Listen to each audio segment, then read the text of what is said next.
Hi friends, welcome to my dreams world.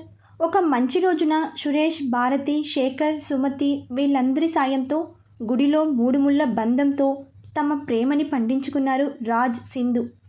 Happy married life రా రాజ్ అని రాజ్ని హత్తుకుని wish చేశారు సురేష్, శేఖర్ ఇద్దరు. సుమతి, భారతి కూడా సింధుకి మనస్ఫూర్తిగా విషెస్ చెప్పారు. తర్వాత అందరూ రాజ్ కారులో బయలుదేరి వాళ్ళ ఇంటికి వెళ్ళారు. ఇంటి గుమ్మం దగ్గరికి రాగానే మొదటిసారి కోడలికి హారతి ఇచ్చి ఆహ్వానించే దిక్కులేని ఒంటరి వాడివి అని ఇంటి ద్వారం వెక్కిరించినట్టు అనిపించి మనసంతా బాధతో నిండిపోయింది రాజ్కి. రాజ్ బాధని చూసి సింధు మనసు కూడా మూగగా బాధపడింది. రాజ్ పరిస్థితి అర్థం చేసుకున్న శేఖర్, సురేష్ సైగ చేయడంతో భారతి, సుమతి లోపలికి వెళ్ళి ఎర్రనీళ్లు హారతి పట్టుకుని వచ్చారు. వాళ్ళని చూసి రాజ్ ఆశ్చర్యపోయాడు. ఏంటి మరిది గారు అలా చూస్తున్నారు? ఇప్పుడు మేము నీకు వదినలం, సింధుకి అక్కలం, అంటే ఈ ఇంటికి పెద్ద కోడలు లెక్క. కాబట్టి మా తోడి కోడలికి హారతి ఇచ్చి రమ్మనే హక్కు మాకుంది. ఏమంటావు సుమతి అక్క అంది భారతి. మరే, అక్షరాల నిజం. మా చిన్న తోడి కోడల్ని ఆహ్వానించే అధికారం మాకుంది అని ఇద్దరు కలిసి రాజ్, సింధుకి దిష్టి తీసి హారతి ఇచ్చి తీసుకెళ్లారు. శేఖర్, సురేష్ ఇద్దరు రాజ్తో పాటు ఉంటే సుమతి, భారతి ఇద్దరు సింధు చేత ఇంట్లో దీపం పెట్టించి మొదటిసారి అత్తారింట్లో కాబట్టి స్వీట్ చేయించారు. కాసేపటికి అందరూ ఫ్రెష్ అయ్యి వచ్చి హాల్లో కూర్చుని మాట్లాడుకున్న తర్వాత సింధు, భారతి, సుమతి ముగ్గురు వంట పనిలో పడితే మిగిలిన ముగ్గురు అలా మాటలతో కాలక్షేపం చేశారు. సుమతి, భారతి ఎంత సాయం చేశామన్నా వద్దని మొదటిసారి తన అత్తారింట్లో వంట అంతా తనే చెయ్యాలని పట్టుబట్టి రకరకాల వంటకాలు చేశారు. మధ్యాహ్నం అవ్వడంతో వచ్చి భోజనాలకి కూర్చున్న మగవాళ్ళు ముగ్గురు డైనింగ్ టేబుల్ మీద ఉన్న ఐటమ్స్ అన్నీ చూసి నోరెళ్ళబెట్టారు. చూస్తుంటేనే నోట్లో నీళ్లు ఊరుతున్నాయి ఒక్కొక్కరికి. మరే ఒక్కటేమిటి, టమోటా పప్పు, నెయ్యి, గుత్తి వంకాయ కూర, బంగాళదుంప వేపుడు, పులిహోర, సాంబార్, అప్పడాలు, వడియాలు, మజ్జిగ పులుసు, దోస ఆవకాయ, ఆలు పరోటా, గోబీ ఫ్రై, క్యారెట్ హల్వా. ఇవన్నీ చూసి నోట మాట రాలేదు. అబ్బా, ఇన్ని ఐటమ్స్ ముగ్గురు కలిసి భలే చేశారు అన్నాడు సురేష్. మేము కూరలు మాత్రమే తరిగాం, మిగిలినదంతా మీ మరదలు మా మరిది గారి కోసం చేసింది అంది భారతి సింధుని ఉద్దేశించి. అవును అని సింధునే చూస్తూ అంది సుమతి. సింధు వంక ప్రేమగా చూశాడు రాజ్. రాజ్ చూపులకి సిగ్గుపడుతూ తలదించేసి వడ్డించింది సింధు. రుచి అదిరిపోవడంతో అందరూ ఒక్క పట్టు పట్టారు వంటకాలన్నింటినీ. రాజ్ ఇష్టంగా తింటూ ఉంటే కొసరి కొసరి ప్రేమగా వడ్డించింది సింధు. అలా అందరూ తృప్తిగా భోజనం చేసి కాసేపు విశ్రాంతి తీసుకుని సాయంత్రం అవ్వగానే రాత్రికి కావలసినవి అన్నీ ఏర్పాటు చేసి తరువాత అందరూ వెళ్ళిపోయారు. ఆ రోజు రాత్రి వాళ్ళ కలయికతో తమ దాంపత్య బంధాన్ని పరిపూర్ణం చేసుకున్నారు. ఫైనల్ ఇయర్ అయిపోవడంతో అప్పటికే బిజినెస్ రంగంలో మెలకువలు తెలియడంతో తన కంపెనీని హ్యాండ్ ఓవర్ చేసుకుని వాటి బాధ్యత తీసుకున్నాడు రాజ్. తన తెలివితేటలతో, కష్టపడే తత్వంతో కంపెనీ బాగా లాభాల బాట పట్టింది. 6 నెలల్లో తమ కంపెనీని టాప్ రేంజ్కి తీసుకొచ్చాడు. వాళ్ళ ఆస్తి కూడా 3 ఇంతలు పెరిగింది. అలా 6 నెలలు ఉదయం అంతా కంపెనీ పనులతో, సాయంత్రం ఇంటికొచ్చాక సింధుతో కలిసి ఆనందంగా ఉంటూ హాయిగా గడిచిపోయాయి. ఒకరోజు పొద్దున్నే స్నానం చేసి దీపం పెట్టుకుని కాఫీ పెట్టడానికి వంటింట్లోకి వెళ్ళిన సింధు బాగా నీరసంగా అనిపించడంతో కళ్ళు తిరిగి పడిపోయింది. ఎంతసేపటికి సింధు రాకపోవడంతో కిందికి వెళ్ళిన రాజ్ పడిపోయి ఉన్న సింధుని చూసి కంగారుగా సింధు సింధు అని తట్టి లేపాడు. కానీ ఎంతకీ సింధు లేవకపోవడంతో టెన్షన్ ఎక్కువై పని ఆవిడ చేత డాక్టర్కి కబురు పంపించాడు. ఇంటికి వచ్చిన డాక్టర్ సింధుని చెక్ చేసి, no need to worry mister Raj, తను కన్సీవ్ అయింది, మీరు తండ్రి కాబోతున్నారు, ఆవిడ బాగానే ఉంది, హాస్పిటల్కి తీసుకొస్తే ఒకసారి చెక్ చేసి మెడిసిన్స్ ఇస్తా అని చెప్పింది. డాక్టర్ చెప్పింది విన్నాక రాజ్కి ఆనందంతో మాటలు రాలేదు. Thank you doctor, thank you so much అని డాక్టర్కి ఫీజు ఇచ్చి ఆవిడ వెళ్ళిపోయాక సింధుని ప్రేమగా చూస్తూ కూర్చున్నాడు. కాసేపటికి సింధు స్పృహలోకి వచ్చాక తన ఎదురుగా కూర్చుని తననే కళ్ళార్పకుండా చూస్తున్న రాజుని చూసి, ఏమైంది రాజ్ అలా చూస్తున్నావు? సారీ, సడన్గా కళ్ళు తిరిగాయి, నీకు టైం అవుతుందేమో కదా, ఉండు 10 నిమిషాలు టిఫిన్ కాఫీ రెడీ చేస్తా అని లేవబోయింది. అంత కంగారు వద్దు బంగారం, నువ్వు ఇలా కంగారు పడితే రేపు పొద్దున నీ బొజ్జలో ఉన్న మన బుజ్జోడికి కూడా గాబరా ఎక్కువై ముందే వచ్చేస్తాడు అన్నాడు రాజ్ నవ్వుతూ. రాజ్ చెప్పింది ఏంటో అర్థమైన సింధు ఆనందంగా కళ్ళ నీళ్లతో అవునా అని అడిగింది. అవును అని తన కడుపు మీద ముద్దు పెట్టుకుని చెప్పాడు రాజ్. వాళ్ళ ప్రేమకి ప్రతిరూపం కొన్ని రోజుల్లో వాళ్ళ దగ్గరికి రాబోతుందని తెలిసి రాజ్ సింధు ఆనందానికి అవధులు లేకుండా పోయాయి.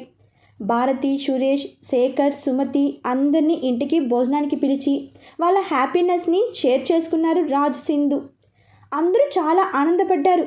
పోనీలేవే, నాకు పిల్లలు పుట్టకపోతేనే నీ కొడుకునో కూతుర్నో నేను పెంచుతాను అంది భారతి. భారతికి గర్భసంచిలో లోపం ఉండడం వల్ల పిల్లలు పుట్టరని చెప్పేశారు డాక్టర్లు. అయినా కూడా బాధపడకుండా సురేష్ గారు వాళ్ళ ఇంట్లో అందరూ తనకి ఆ నిజం తట్టుకుని నిలబడేలా సపోర్ట్ చేశారు. అలా రోజులన్నీ సంతోషంగా గడుస్తున్నాయి. రాజ్ ఆఫీస్ పనులన్నీ తనకు ఎంతో నమ్మకస్తుడైన కుమార్కి అప్పజెప్పి సింధుని జాగ్రత్తగా చూసుకుంటూ ఇంట్లోనే గడిపేవాడు. అలా సింధుకి నెలలు నిండి 9వ నెల వచ్చింది. అందరినీ పిలిచి సింధుకి చాలా గ్రాండ్గా సీమంతం జరిపించాడు. కానీ ఆ రోజంతా సింధు చాలా మూడీగా ఉండడం గమనిస్తూనే ఉన్నాడు రాజ్. ఫంక్షన్ చాలా బాగా జరిగింది. వచ్చిన వాళ్ళందరూ భోజనం చేసి ఎవరి ఇళ్లకు వాళ్ళు వెళ్ళిపోయారు. ఇంట్లో భారతి, సురేష్, శేఖర్, సుమతి, రాజ్, సింధు మాత్రమే మిగిలారు. అక్క, ఇప్పటికైనా చెప్పు, ఎప్పుడు అమ్మా నాన్న గురించి అడిగినా మాట దాటేస్తున్నావు.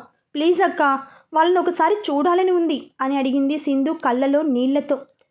బాధగా ఉన్నా ఇంకా చెప్పక తప్పదని, నువ్వు ఇల్లు వదిలి వచ్చేసిన రోజే నాన్న పరువు పోయిన చోట నేను ఉండలేనని అమ్మని తీసుకుని ఊరు వదిలి వెళ్ళిపోయారు అంది భారతి. ఏంటక్క నువ్వు చెప్పేది? ఇప్పుడు ఎక్కడున్నారు వాళ్ళు అని అడిగింది సింధు ఏడుస్తూ. నీకు చెప్పొద్దని నా చేత ఒట్టేయించుకున్నారు. నన్ను క్షమించు సింధు, నేనేం చెప్పలేను అంది భారతి బాధగా. సింధు ఏడుస్తూ అలానే కూర్చుండిపోయింది. బంగారం, ఏడవకు. చూడు, ఇలాంటి సమయంలో మనసు ప్రశాంతంగా ఉంచుకోవాలి. మన బుజ్జోడు పుట్టాక మనవడినో మనవరాలనో చూసి వాళ్ళే మారుతారు. నువ్వు అలా ఏడవకే, నేను తట్టుకోలేను అన్నాడు రాజ్ బాధగా. రాజ్ బాధపడడం చూసి కళ్ళు తుడుచుకుని, ఆర్వి ఇలా చూడు, నేను ఏడవట్లేదు, ప్లీజ్ నువ్వు అలా బాధపడకు అని రాజ్ ఒళ్ళో తల పెట్టుకుని పడుకొని ఉంది. వాళ్ళిద్దరిని అలా వదిలేయడం మంచిదని సురేష్ వాళ్ళందరూ ఇంటికి వెళ్ళిపోయారు. ఎప్పటిలానే మళ్ళీ రాజ్, సింధు మామూలుగా అయ్యి పుట్టబోయే వాళ్ళ ప్రేమ కోసం ఎదురు చూస్తూ ఉన్నారు. ఒకరోజు ఆఫీస్లో ఉండగా వాళ్ళ పని వాళ్ళ నుండి కబురు రావడంతో ఇంటికి వెళ్ళిన రాజ్ నొప్పులతో బాధపడుతున్న సింధుని చూసి వాళ్ళ ల్యాండ్ ఫోన్ నుండి సురేష్కి ఫోన్ చేశాడు. ఫోన్ వచ్చిన 5 నిమిషాల్లో రాజ్ వాళ్ళ ఇంటికి వచ్చారు సురేష్ ఫ్యామిలీ. నొప్పులు ఎక్కువ అవడంతో డాక్టర్ని ఇంటికి తీసుకొచ్చాడు రాజ్. కాసేపు నొప్పులతో బాధపడ్డాక ప్రసవం అయ్యింది. డాక్టర్ వచ్చి రాజ్కి మీకు బాబు పుట్టాడు, కంగ్రాట్స్ అని చెప్పి బాబుని రాజ్ చేతిలో పెట్టారు. చాలా అపురూపంగా చూసుకున్నాడు తన కొడుకుని. సురేష్ ఫ్యామిలీ అంతా బాబుని చూసి ఎత్తుకుని ముద్దు చేశారు. రాజ్ బాబుని తీసుకుని గదిలో ఉన్న సింధు దగ్గరికి వెళ్ళాడు. నొప్పుల వల్ల అలసిపోయి పడుకున్న సింధుని మురిపెంగా చూస్తూ, థ్యాంక్ యూ సింధు, అనాథలా ఒంటరిగా ఉన్న నా లైఫ్లోకి ఇన్ని సంతోషాలు రావడానికి కారణం నువ్వే అనుకుంటూ మెల్లగా సింధు నుదుటి మీద ముద్దు పెట్టాడు. నెమ్మదిగా కళ్ళు తెచ్చిన సింధు రాజ్ చేతిలో ఉన్న బాబుని చూస్తూ, ఆర్వి మన బాబు చూడు, వీడికన్నీ నీ పోలికలే అని బాబుని ముద్దు పెట్టుకుంది సింధు. ఒక మంచి రోజు బాబుకి బారసాల చేసి శ్రీకర్ అని పేరు పెట్టారు. అలా శ్రీకర్ అల్లరితో ముద్దు ముద్దు మాటలు చేష్టలతో వాళ్ళ రోజులన్నీ చాలా ఆనందంగా గడిచిపోతున్నాయి. శ్రీకర్ పుట్టాక రాజ్ ఇండస్ట్రీ కాస్త ఆర్వీకే గ్రూప్ ఆఫ్ ఇండస్ట్రీగా డెవలప్ అయింది. టాప్ 10 బిజినెస్ పర్సన్స్లో ఒక్కడిగా ఎదిగాడు రాజ్. ఎంత వర్క్లో బిజీగా ఉన్నా సాయంత్రం కల్లా అన్నీ పూర్తి చేసుకుని ఇంటికి వచ్చి ఆ రోజు జరిగినవన్నీ సింధుతో షేర్ చేసుకుని బుల్లి శ్రీకర్తో ఆడుకునేవాడు. సింధు కూడా శ్రీకర్ పుట్టాక వాడి చిన్న చిన్న మాటలు ఆటలతో అమ్మా నాన్న దగ్గర లేరని బాధ నుండి కొంచెం కొంచెం బయటపడింది. కానీ ఒక రోజు కూడా వాళ్ళని గుర్తు తెచ్చుకొని క్షణం అంటూ లేదు. సురేష్ వాళ్ళ అమ్మా నాన్నగారు కూడా సింధుని కూతురులానే చూసుకునేవారు. శ్రీకర్ని కూడా వివేక్తో పాటే వాళ్ళ సొంత మనవడిలా చూసుకునేవారు. పేరుకే పెద్దమ్మ పెదనాన్న అయిన భారతి, సురేష్ గారి దగ్గరే ఎక్కువగా ఉండేవాడు శ్రీకర్. ఇలా రోజులన్నీ ఆనందంగా గడిచిపోతున్న రోజుల్లో వాళ్ళ జీవితాల్ని అతలాకుతలం చేయడానికి ఉపద్రవాల్లా ఊడిపడ్డారు రాజేంద్ర, నిర్మల. ఒకరోజు సింధు సింధు అని పిలుస్తూ ఇంట్లోకి వచ్చాడు రాజ్. ఏంటి ఆర్వి, వస్తూనే పిలుస్తున్నావు అంటూ తన ఒళ్ళో ఉన్న శ్రీకర్ని పక్క మీద పడుకోబెట్టి వచ్చింది సింధు. సింధు, నీకెప్పుడు చెప్పేవాడిని కదా నా చిన్నప్పటి ఫ్రెండ్ రాజేంద్ర అని. వాడికి ఈ ఊర్లో ఏదో పని ఉందట, అందుకని వాడి చెల్లి నిర్మల ఇక్కడికి వస్తున్నారు. వాళ్ళ పని అయ్యే వరకు కొన్ని రోజులు ఇక్కడే ఉంటారట.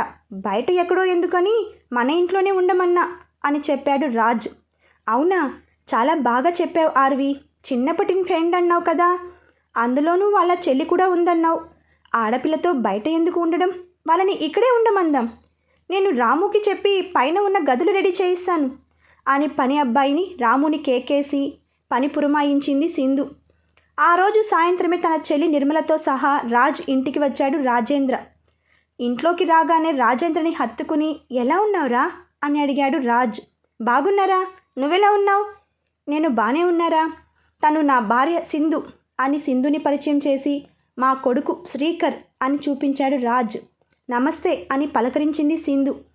సింధుని పలకరించి అన్నట్టు తను నా చెల్లి నిర్మల అని పరిచయం చేశాడు రాజేంద్ర. అప్పటికే రాజుని చూస్తూ తనని తాను మర్చిపోయింది నిర్మల. నిర్మలని గమనిస్తున్న రాజేంద్ర తనని పక్క నుండి కదపగానే నమస్తే అండి అని రాజ్ని సింధుని పలకరించింది. సరేరా, మీరు ఫ్రెష్ అయ్యి రండి అని రాము వీళ్ళకి రూమ్స్ చూపించు అని రాజ్ బయటికి వెళ్ళిపోయాడు. ప్రయాణం చేసి అలసిపోయి ఉంటారు, కాస్త రెస్ట్ తీసుకోండి, నేను రాము చేత స్నాక్స్ రూమ్కి పంపిస్తాను అని సింధు వంటింట్లోకి వెళ్ళింది. ఇంద్రభవనం లాంటి ఆ ఇల్లు వైభోగం చూసి రాజేంద్ర మనసు అసూయతో రగిలిపోతుంటే, రాజ్ అందం, రాజ్ లాంటి వాడిని భర్తగా పొందిన సింధు అదృష్టం చూసి కళ్ళలో నిప్పులు పోసుకుంది నిర్మల. రూమ్లోకి రాగానే ఏంటి ఇందాక నువ్వు చేసిన పని, రాజ్ని అలా చూసావెందుకు? వాడు అసలే ఆవలిస్తే పేగులు లెక్క పెట్టే రకం, చిన్న డౌట్ వచ్చినా మనల్ని చీల్చి చెండాడుతాడు అని చిన్నగా మందలించాడు చెల్లిని రాజేంద్ర. అదంతా నాకు అనవసరం. నా రాజుని ఆ సింధుతో చూస్తుంటే నా మనసు మండిపోతుంది. నాకు రాజు కావాలి. కేవలం నీ కోసమే ఇన్ని రోజులు ఆగాను. తొక్కలో ప్లాన్స్ అన్నీ వేస్తున్నావు. నాకు ఒక మంచి ఆలోచన వచ్చింది. ఎలాగైనా రాజుని నా వైపు తిప్పుకుని నా వాడిని చేసుకుంటా. అప్పుడు రాజుతో పాటు ఈ ఆస్తి కూడా మన సొంతం అవుతుంది అంది నిర్మల కన్నింగా నవ్వుతూ. చెల్లి ప్లాన్ విని నోరెళ్ళబెట్టాడు రాజేంద్ర. ఆహా, మంచి ఆలోచన. ఇంకేం, ఇక మీద నుండి మనం అదే పనిలో ఉందాం అన్నాడు రాజేంద్ర. ఫ్రెష్ అయ్యి వచ్చి రాము తీసుకొచ్చిన స్నాక్స్ తిని వాళ్ళ పథకాన్ని ఎలా అమలు చేయాలి అనే ఆలోచనలో పడ్డారు అన్న చెల్లెళ్ళు ఇద్దరు. రాజు ఇంటికి వచ్చేసరికి రాత్రి అవ్వడంతో మాట్లాడుకుంటూ డిన్నర్ చేసి పడుకున్నారు అందరూ. మరునాడు వాళ్ళు వచ్చిన పని మీద వెళ్ళారు రాజేంద్ర, నిర్మల. అటు నుంచి అటు రాజ్ ఆఫీస్కి వెళ్ళారు ఇద్దరు. వాళ్ళ ఆస్తి పోయిందని, ఉద్యోగం పోయిందని కళ్ళబొల్లి మాటలు, ఏడుపులతో రాజ్కి నమ్మకం కలిగించి ఆఫీస్లో చేరిపోయారు అన్న చెల్లెళ్ళిద్దరూ. ఆ రోజు నుండి రాజ్ సింధులని విడదీయాలని ఎన్నో ప్లాన్స్ వేశారు ఇద్దరు. వాళ్ళెన్ని చేసినా రాజ్ సింధులని మాత్రం విడదీయలేకపోయారు. వాళ్ళ మీద అనుమానం రాకుండా భారతి, సురేష్, శేఖర్, సుమతి అందరి దగ్గర మంచిగా ఉంటూ వాళ్ళని కూడా నమ్మించారు రాజేంద్ర, నిర్మల. రాజ్ని సింధు నుండి దూరం చేసి తన వైపు తిప్పుకోవడం అసాధ్యం అని అర్థమైన నిర్మల ఒకరోజు ఆఫీస్లో ఉండగా ఎవరూ లేని టైంలో రాజు టేబుల్ మీద ఉన్న వాటర్ గ్లాస్లో తనతో తీసుకొచ్చిన పొడి కలిపింది నిర్మల. అప్పుడే అక్కడికి వచ్చిన రాజేంద్ర అది చూసి ఏంటిది చెల్లాయి అని అడిగాడు. ఇది వశీకరణ చూర్ణం. ఇది కనుక తాగితే అప్పుడు రాజు మన మాటే వింటాడు, మన చెప్పు చేతుల్లో ఉంటాడు. ఈ పొడి కలిపిన నీళ్ళని ఎలాగైనా రాజ్ తాగేలా చెయ్యాలి అని ఏం చెయ్యాలో చెప్పింది నిర్మల రాజేంద్రకి. కాసేపటికి రాజ్ తన క్యాబిన్లోకి రాగానే ఏం తెలియనట్టు ఒక ఫైల్ తీసుకొచ్చి ఇది అర్థం కావట్లేదు అని అడిగాడు రాజేంద్ర. ఆ ఫైల్ ఎక్స్ప్లెయిన్ చేసిన రాజ్ అలసిపోయి మధ్యలో దాహం వేసి టేబుల్ మీద ఉన్న పొడి కలిపిన నీళ్లు తాగేశాడు. తాగగానే మగతగా కళ్ళు తిరిగినట్టు అలా పడుకుండిపోయాడు రాజ్. కాసేపటికి తెలివిలోకి వచ్చిన రాజ్ ఎదురుగా ఉన్నారు రాజేంద్ర, నిర్మల. నిర్మల రాజ్ దగ్గరికి వచ్చి రాజ్ని పట్టుకుని, నువ్వు నేను ప్రేమించుకున్నాం, ఆ సింధు మనల్ని విడదీసింది, నువ్వు దానికి విడాకులిచ్చేయి అంది. నిర్మల చెప్పినట్టుగానే రాజ్ ఇంటికి వెళ్ళాడు. రాజ్ ఇంటికి రాగానే, ఆర్వి ఏంటి ఇంత లేట్ అయింది, ఫ్రెష్ అయ్యిరా, భోజనం పెడతా అంది సింధు. నువ్వేం నాకు పెట్టక్కర్లేదు, నిర్మల వచ్చి నాకు భోజనం పెట్టు అన్నాడు రాజ్. మన ఇంట్లో తను పెట్టడం ఏంటి ఆర్వి అంది సింధు అయోమయంగా. మోసం చేసిన వాళ్ళతో నేను ఉండలేను. నువ్వు మోసం చేసి నన్ను పెళ్లి చేసుకున్నావు, నన్ను నా నిర్మల నుండి దూరం చేశావు అన్నాడు రాజ్ ఎర్రబడ్డ కళ్ళతో. రాజ్ మాటలు విన్న సింధుకి నోట మాట రాలేదు. తను వింటున్నది నిజమా కాదా అనుకుంది కళ్ళ నీళ్లతో. ఆ రోజు నుండి రాజ్ నిర్మల చెప్పినట్టే వింటూ తన మాటలు చేష్టలతో సింధు మనసు విరిచేశాడు పూర్తిగా. నిర్మల మాటలు విని శ్రీకర్ని కూడా పట్టించుకోవడం మానేశాడు. జరుగుతున్నదేంటో అర్థం కాక రాజ్ మాటలు తట్టుకోలేక తనలో తాను కుమిలిపోతూ రోజురోజుకి కృంగిపోయింది సింధు. కానీ మిగిలిన వాళ్ళని కూడా ఇబ్బంది పెట్టడం ఇష్టం లేక తన బాధని ఎవరితో చెప్పుకోలేక కన్న కొడుకుని కూడా పట్టించుకొని రాజ్ పరిస్థితి చూసి ఎంతో మదనపడింది సింధు. ఎవరి లైఫ్లో వాళ్ళు బిజీగా ఉండడం వల్ల సురేష్ వాళ్ళకి కూడా ఈ విషయం తెలియలేదు. ఆఫీస్లో కూడా రాజేంద్ర నిర్మల చెప్పిన మాట వింటూ టాప్ పొజిషన్లో ఉన్న కంపెనీని దివాలా తీసే స్థాయికి తెచ్చాడు. అదే టైంలో తన లీవ్లు అయ్యి ఆఫీస్కి వచ్చిన కుమార్ రాజ్లో ఆఫీస్ లెక్కల్లో వచ్చిన మార్పు చూసి ఆశ్చర్యపోయాడు. ఒకరోజు రాజేంద్ర క్యాబిన్ వైపు నుండి వెళ్తూ వాళ్ళ మాటలు విన్న కుమార్ జరిగిన అనర్థాలకి కారణం అంతా తెలుసుకుని షాక్ అయ్యాడు. అదే రోజు సాయంత్రం నిర్మల చెప్పినట్టు సింధుతో బాగా గొడవపడి శ్రీకర్ను చంపేస్తా అని బెదిరించాడు రాజ్. ఇంత జరుగుతున్నా కూడా రాజేంద్ర నిర్మల వాళ్ళ కుతంత్రాన్ని తెలుసుకోలేకపోయింది సింధు. అంతవరకు రాజ్ మారతాడని ఎదురు చూసినా శ్రీకర్ని చంపేస్తా అని బెదిరించడంతో రాజ్ మీదున్న ప్రేమ పూర్తిగా ద్వేషంగా మారింది. వీళ్ళ మాయ తెలుసుకున్న కుమార్ తనకి తెలిసిన ఒక డాక్టర్ని కలిసి ఆ వశీకరణానికి విరుగుడుగా ఒక ఇంజెక్షన్ తీసుకున్నాడు.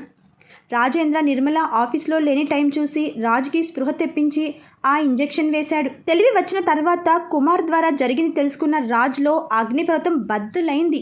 తన చేత వాళ్ళు చేయించిన పనులన్నీ ఒక్కొక్కటిగా కుమార్ చెప్తుంటే తట్టుకోలేకపోయాడు రాజ్. తన వల్ల సింధు పడిన బాధ తలుచుకుంటుంటే రక్తం అంతా మరిగిపోయింది రాజ్కి.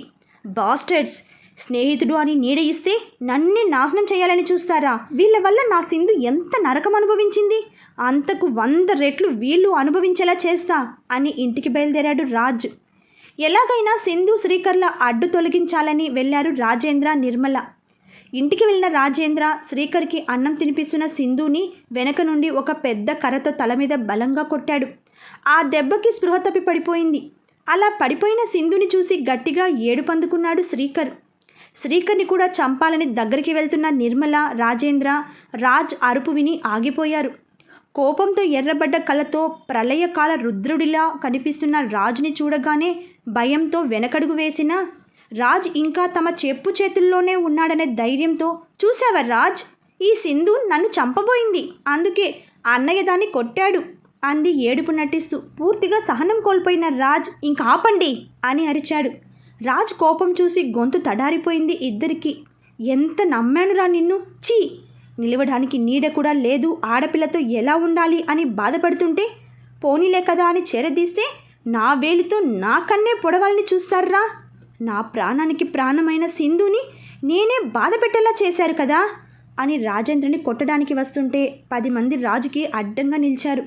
వాళ్ళని చూసి సైగ చేసి రాజుని చూసి కన్నింగా నవ్వాడు రాజేంద్ర. అందరినీ కోపం తీరేలా ఇష్టం వచ్చినట్లు కొడుతూ ఉన్నాడు రాజ్.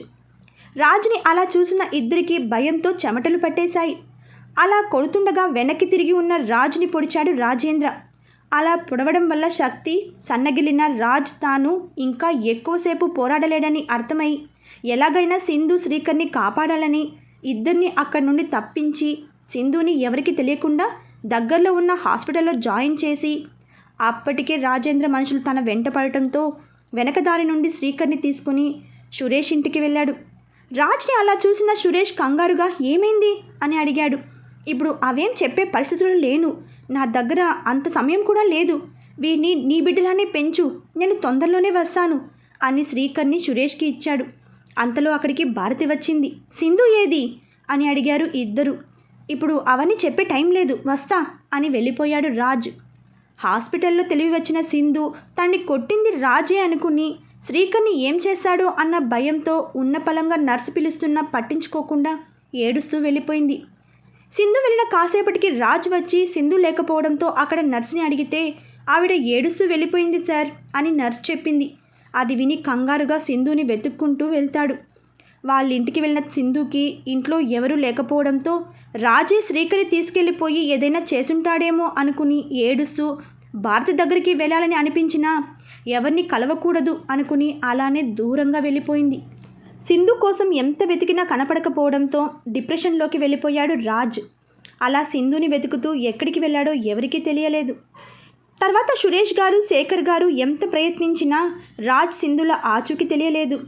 వీళ్ళ విషయం తెలిసి సురేష్ ఇంట్లో అందరూ చాలా బాధపడ్డారు. కూతురు కనపడకుండా పోయిందని తెలిసిన విష్ణు గారు దిగులుతో మంచం పట్టి చనిపోయారు. కాత్యాయని గారు కూడా అదే బాధతో పోయారు. చెల్లికి ఏమైందో అని భారతి గారు తల్లడిల్లిపోయారు. ఆ తర్వాత సురేష్ గారికి ట్రాన్స్ఫర్ అయిపోయి వైజాగ్ వచ్చేశారు. శ్రీకర్ని తమ కన్న బిడ్డలానే పెంచారు భారతి, సురేష్. వాళ్ళ సొంత మనవడిలానే సాకారు సురేష్ వాళ్ళ అమ్మ నాన్న. ఇప్పుడు ప్రజెంట్లో సింధు రాజుల గతం విన్న అందరికీ కళ్ళలో నీళ్లు ఆగలేదు. రాజు సింధుల ప్రేమ అక్కడున్న అందరి మనసుల్ని కదిలించింది. వాళ్ళ అమ్మ నాన్న ప్రేమ వలన వాళ్ళు పడ్డ కష్టాలు విని శ్రీకర్కి బాధతో గుండె బరువెక్కింది.